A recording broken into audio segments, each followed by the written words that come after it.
এটা কেন বলবে? কেন এ কথা বলবে? এখানে না, এখানে বলবে না। উনি উনি এ কথা বলুক, এখনই বলুক, এর মধ্যে বলুক। এই না না, আমি চাই না, এখন এর মধ্যে বলুক। কেন বলবে? এটা কি জয় বাংলা জয় বঙ্গবন্ধু? এটা কি সভা? এটা কোন বাজেট সভা? এখানে এখানে এ কথা বলা যাবে না। না, আপনি এখানে এখন এ কথা বলেন না, ছাড়ো লাই। এটা এটা এটা কখনো আমরা মেনে নেব না। জয় বাংলা জয় বঙ্গবন্ধু কেন বললো এই কথাটা? উনি একজন মুক্তিযোদ্ধা, উনি একজন সুরক্ষাজন ব্যক্তি লোক। তাহলে এখানে বলবেন উনি উনি এখন এই কথা বলুন না, উনি এখন কথা বলুন না, এখন এই মুহূর্তে বলতে হবে না, আমরা মেনে নিতে পারবো না এই কথা। জয় বাংলা জয় বঙ্গবন্ধু কেন বলবে? কেন? উনি একজন মুক্তিযোদ্ধার লোক।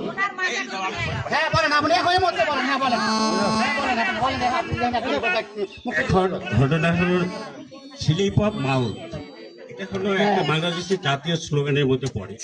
এটা not a politically slogan of in Bangladesh. একটা পলিটিক্যালি ডিফেন্সের মধ্যে এই স্লোগানটা নয়, এটা হলো জাতীয় একটা স্লোগান। তো যাই, আমি এটা প্রত্যাহার করছি। Not I will be try for you but legal this is fact. True is the tat and tit. Thank you.